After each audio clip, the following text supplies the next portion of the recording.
Mayor Manohar రాజీనామా. వైసీపీకి big shock తగిలింది. గుంటూరు మేయర్ కావటి మనోహర్ నాయుడు తన పదవికి రాజీనామా చేశారు. ప్రభుత్వం తనను అవమానిస్తోందని, అందుకు పదవికి రాజీనామా చేసినట్లు వెల్లడించారు. రాష్ట్రంలో రెడ్ బుక్ పాలన నడుస్తోందని విమర్శించారు. మేయర్కు ఉండాల్సిన కనీస ప్రోటోకాల్ తీసేశారని మండిపడ్డారు.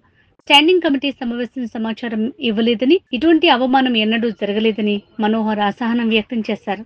ఆయన రక్తం నుంచి పుట్టినటువంటి కొడుకు ఈ రోజు ఇంత పెద్ద కార్పొరేషన్ కి మేయర్ అటువంటి భాగ్యం ఆ భగవంతుడు నాకు కల్పించాడు, మా జగనన్న నాకు కల్పించాడు. కాబట్టి ఇన్ని అవమానాలు పడి నేను ఈ కుర్చీలో కొనసాగాలి, ఈ కుర్చీలో కొనసాగడం కూడా భావ్యం కాదు అని చెప్పేసి వాళ్ళ అవిశ్వాస తీర్మానం పెట్టి నన్ను గద్దెదించాల్సిన అవసరం లేదు.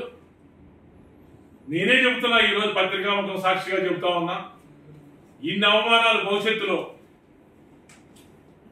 ఇన్ని పరాభవాలు భవిష్యత్తులో ఏ మేరీ కూడా రాకూడదు.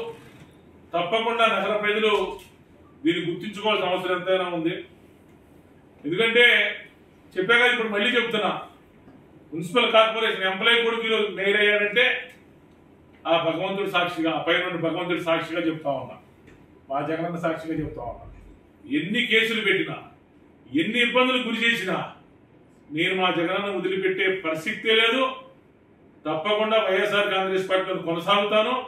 ఈరోజు చెప్తా ఉన్నా, ఎందుకంటే నాకు కూడా ఆత్మస్థైర్యం కోల్పోయింది. ఇక ఈ అవమానాలు, ఈ నిందలు, ఈ యొక్క పరాభవాలు ఎదుర్కొనేటువంటి శక్తి నాకు కూడా లేదు. ఈరోజు నేను ఏదైతే నేను అనుకుంటా ఉన్నానో, నా మేయర్ పదవికి ఈరోజు నేను రిజైన్ చేయబోతా ఉన్నాను. నేను కలెక్టర్ గారికి ఇప్పుడే లెటర్ కూడా పంపిస్తా ఉన్నాను. ఇన్ని అవమానాలు చరిత్రలో ఏ మేయరు, ఏ చైర్మన్ కూడా చవి చూడలేదు, భవిష్యత్తులో కూడా చూడకూడదని చెప్పేసి నేను కోరుకుంటాం. ఎందుకంటే ఇది ఒక సపరేట్ బాడీ, లోకల్ బాడీస్ అనేది. రాష్ట్ర ప్రభుత్వాలు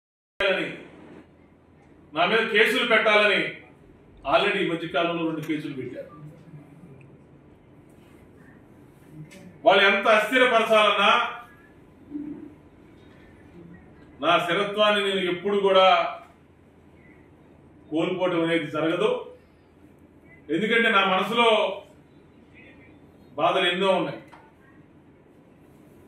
నేను పడుతున్న అవమానాలు ఎన్నో ఉన్నాయి. కానీ చెప్పిన 10% మాత్రమే, చెప్పని 90% ఉన్నాయి. ఏదో ఒక రోజు తప్పకుండా అవన్నీ కూడా చెప్తాను. నేను ఈరోజు పత్రికాముఖం సాక్షిగా చెప్తా ఉన్నా. ఎందుకంటే ఒక సామాన్యుడే, ఎందుకంటే మా నాన్న మున్సిపల్ కార్పొరేషన్లో, ఇదే మున్సిపాలిటీలో మా నాన్నగారు ఒక ఉద్యోగిగా బాధ్యతలు నిర్వహించాడు. మరి అలాంటి ఉద్యోగి కొడుకు ఈరోజు మేయర్గా 4 సంవత్సరాల పాటు బాధ్యతలు నిర్వహించాడంటే ఇచ్చినటువంటి నేను అదృష్టంగా భావిస్తా ఉన్నా. నేను ఏ రోజు కూడా కార్పొరేషన్లో అధికారుల్ని నేను ఒక మేయర్గా, ఒక ప్రథమ పౌరుడిగా నేను ఈ స్థాయిలో ఉండాలి, ఈ లిమిట్లో ఉండాలి అని చెప్పేసి నేను ఎప్పుడు అనుకోవాలా. 4 సంవత్సరాల పాటు నేను ఎంతో సర్వీస్ చేశాను. తెలుగుదేశం పార్టీ వాళ్ళు, లేదా భారతీయ జనతా పార్టీ అనో, జనసేననో, కాంగ్రెస్ అనో, లేదా వైఎస్ఆర్ కాంగ్రెస్ అనేది చూడకుండా వాళ్ళు సమావేశం 17వ తారీఖు మధ్యాహ్నం 3 గంటలకి కౌన్సిల్ హాల్ నందు సమావేశం నిర్వహిస్తామని చెప్పేసి ఒక ఎజెండా నిన్న సాయంత్రం 7:30కి నా దగ్గరికి పంపించడం జరిగింది. కనీసం మీరు దీంట్లో చూడండి,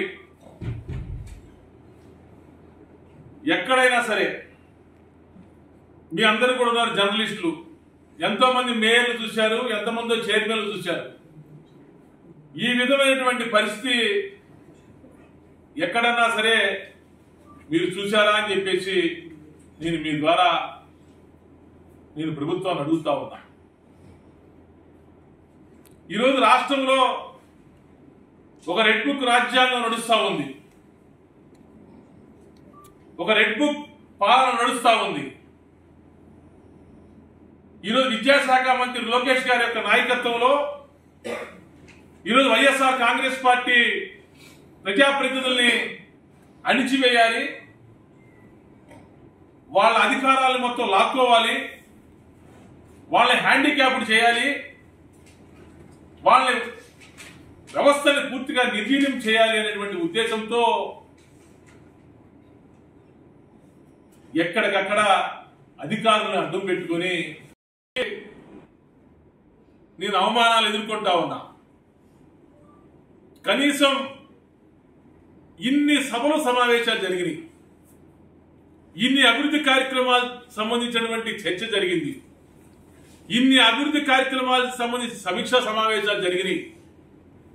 కనీసం ఒక్క సమావేశానికైనా ఒక్క సమీక్షకైనా సరే యాజ్ ఏ మేయర్గా, ప్రథమ పౌరుడుగా బాధ్యతాయుతమైనటువంటి పదవిలో నేనున్నాను.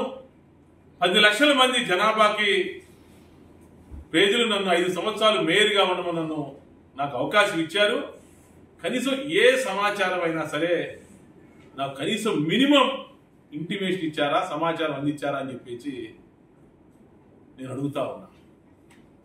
ఇంతకన్నా అవమానం, ఇంతకన్నా అరాభం చరిత్రలో ఏ మేయర్కి ఇంతవరకు లేదు, భవిష్యత్తులో కూడా రాకూడదు అని చెప్పేసి కూడా నేనైతే మనస్ఫూర్తిగా నేను కోరుకుంటా ఉన్నా.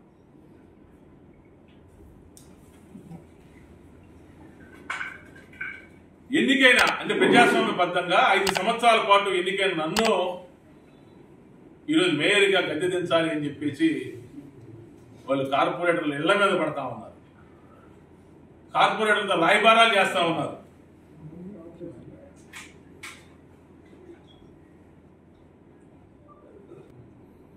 ఒక్కరోజు ముందు నాకు ఎజెండా పేపర్ పంపించి ఒక్కరోజు ముందు దానికి సంబంధించినటువంటి సమాచారం ఇస్తూ నేను ఏ విధంగా ఈ సమావేశానికి రావాలి, కనీసం ఏ అధికారైనా వచ్చి మేయర్ గారు ఈ సమావేశం పలానా రోజు పెట్టబోతా ఉన్నాం, పెట్టాలనుకుంటున్నాం, లేదా మీరు సమావేశం సమయం డేటు మీరు నిర్ణయించండి అని చెప్పేసి కనీసం ఎవరన్నా నాతో సంప్రదించారా అని చెప్పేసి కూడా నేను పత్రికల ద్వారా నేను అడుగుతా ఉన్నా. ఏదో ప్రభుత్వ పెద్దల యొక్క అండ చూసుకొని కొంతమంది అధికారులు వాళ్ళు వ్యవహరిస్తున్నటువంటి తీరు భవిష్యత్తులో తప్పక మీరు సమాధానం చెప్పవలసిన అవసరం తప్పక వస్తుంది, చట్టం ముందు మీరు తప్పకుండా నిలబడతారు అని చెప్పేసి కూడా నేను అధికారులు కొంతమందికి నేను హెచ్చరిస్తా ఉన్నా. ఎందుకంటే నేను 4 సంవత్సరాలు నేను మేయర్గా నేను బాధ్యత నిర్వహించా.